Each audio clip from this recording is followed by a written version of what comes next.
connections run deep. Mafia, politics, unions.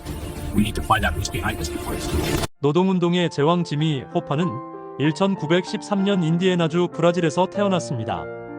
어린 시절부터 노동자의 현실을 몸소 체험한 호파는 1930년대부터 국제트럭 운전사 노동조합에서 활동을 시작했습니다. 그의 카리스마적 리더십과 강인한 협상력은 곧 노동조합 내에서 두각을 나타내며 1957년 팀스터스 조합의 위원장이 되었습니다. 호파는 팀스터스 조합을 미국 최대의 노동조합으로 성장시키는데 핵심적인 역할을 했습니다. 1960년대 초반 팀스터스 조합원 수는 180만 명에 달했으며 이는 미국 전체 노동력의 상당 부분을 차지하는 규모였습니다. 호파의 영향력은 단순히 노동조합을 넘어 정치계와 경제계 전반에 미쳤습니다. 그는 강력한 집단행동을 통해 노동자들의 임금 인상과 복지 향상을 이끌어냈지만 동시에 조합의 연금 기금을 활용한 투자와 대출 활동으로 논란을 일으키기도 했습니다. 호파의 정치적 야심은 상당했습니다. 그는 공화당과 민주당 모두와 긴밀한 관계를 유지하며 정치적 영향력을 확대했습니다. 특히 존 F. 케네디와 로버트 케네디 형제와의 관계는 복잡했습니다.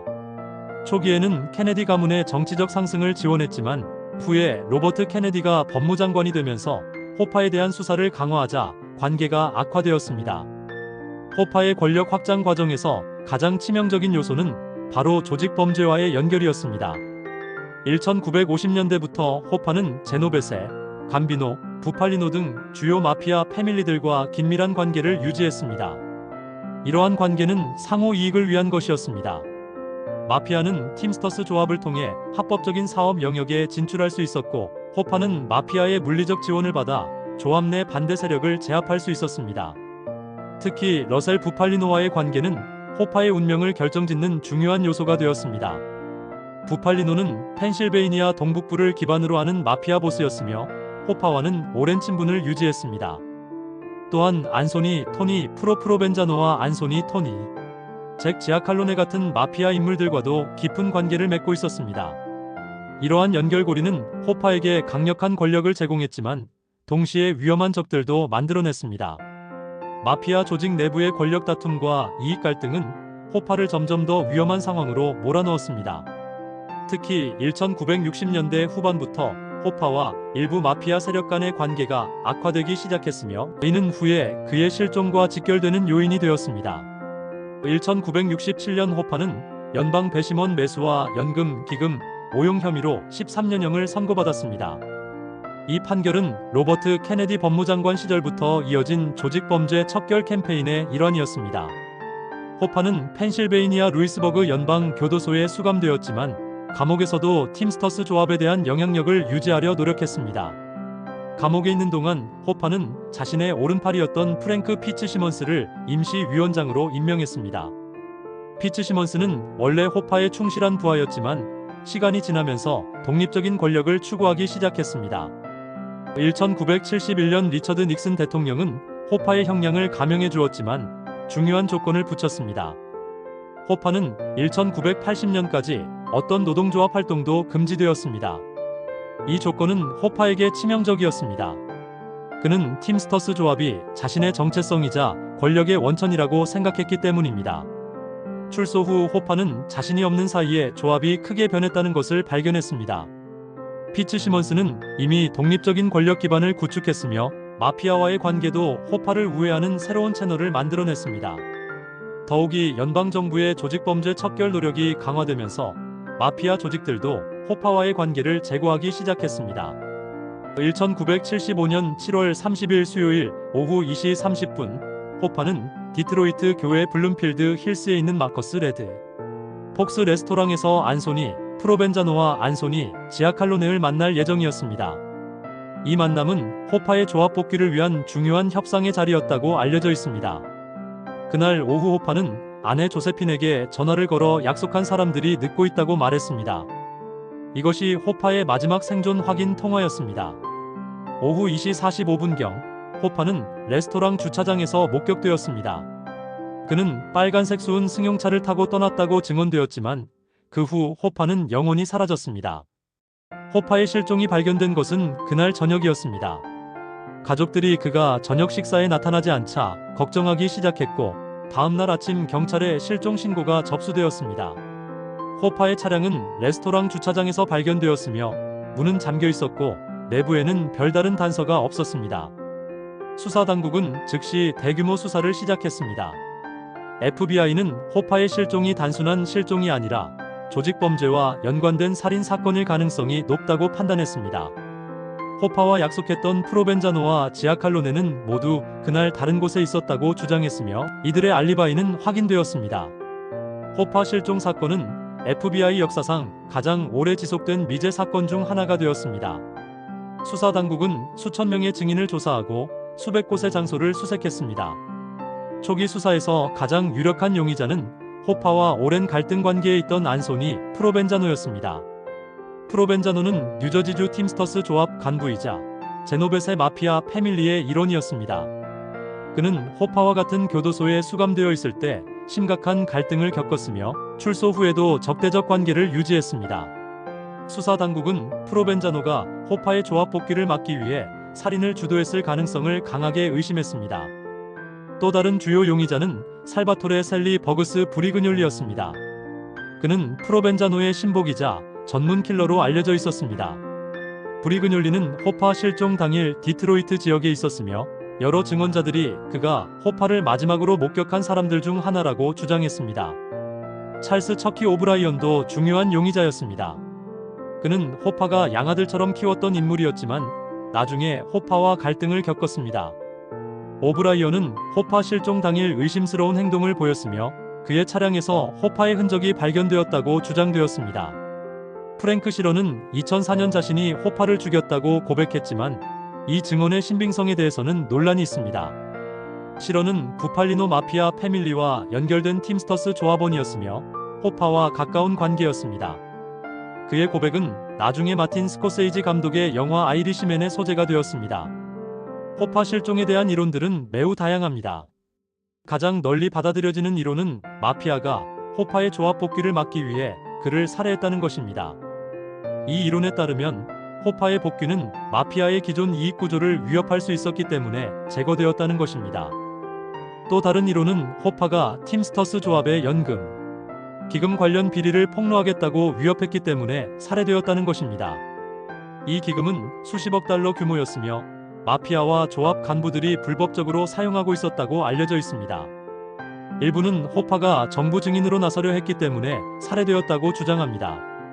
조직 범죄에 대한 연방 정부의 압박이 강화되면서 호파가 마피아와의 관계를 폭로하는 대가로 사법 거래를 시도했을 가능성이 제기되었습니다. 시신 처리 방법에 대한 추정도 다양합니다. 일부는 호파의 시신이 뉴저지주의 매립지에 묻혔다고 주장하고 다른 일부는 화장되었거나 바다에 던져졌다고 주장합니다. 가장 유명한 이론 중 하나는 호파의 시신이 시멘트에 섞여 건물 기초에 매장되었다는 것입니다. FBI는 호파 실종 사건을 해결하기 위해 지속적인 노력을 기울였습니다. 수사 당국은 수백 곳의 장소를 수색했으며 이 과정에서 농장, 매립지, 건물 지하, 심지어 미식 축구 경기장까지 발굴했습니다. 특히 2013년에는 미시간주 오클랜드 카운티의 한 농장에서 대규모 발굴 작업이 이루어졌지만 결과는 실망스러웠습니다.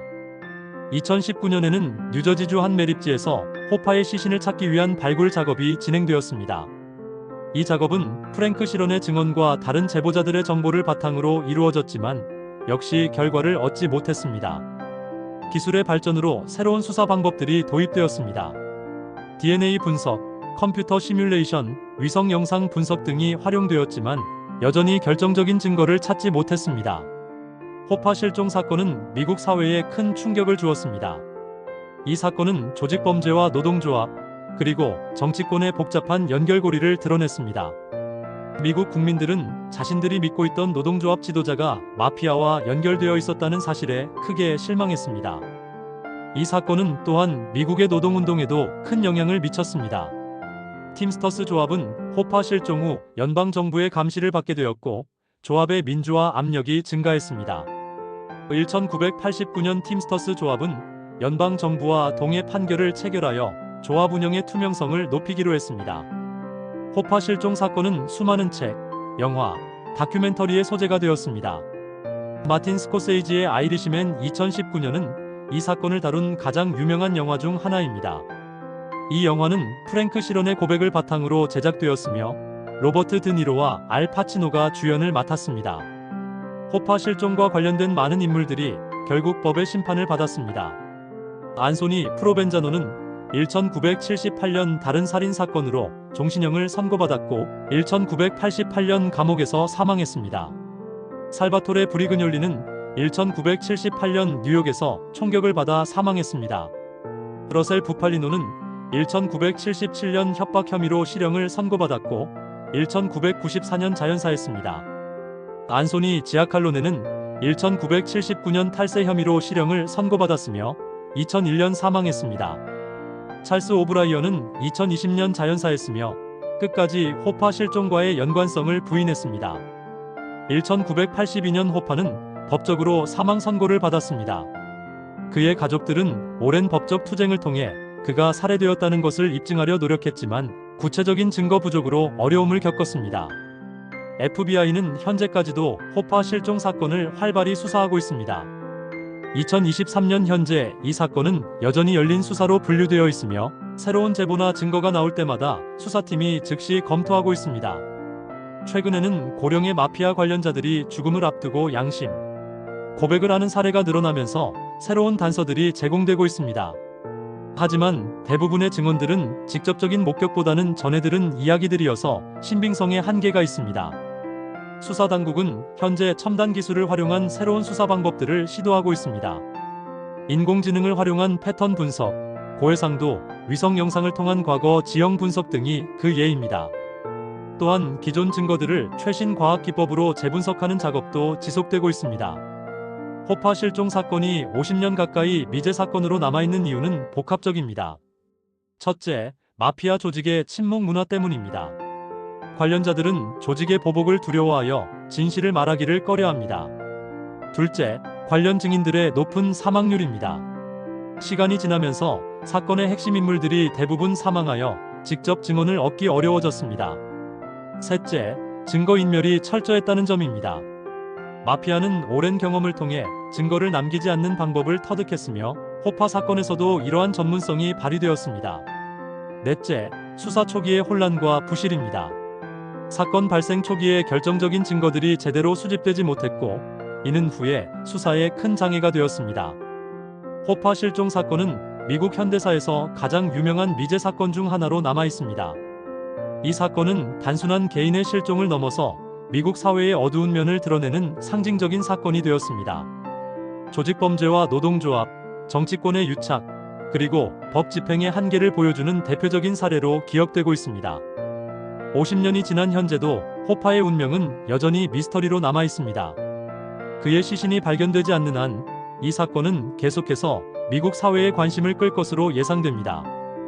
호파 실종 사건은 진실이 권력에 의해 묻힐 수 있다는 것을 보여주는 동시에 정의에 대한 끊임없는 추구의 중요성을 일깨워주는 사건으로 기억될 것입니다. 본 콘텐츠는 일반적인 건강 정보이며 전문적인 의학적 조언이나 진료를 대체할 수 없습니다. 건강에 문제가 있을 경우 반드시 의사 등 의료 전문가와 상담하시기 바랍니다. 제공된 정보의 활용에 대한 모든 책임은 전적으로 사용자 본인에게 있습니다.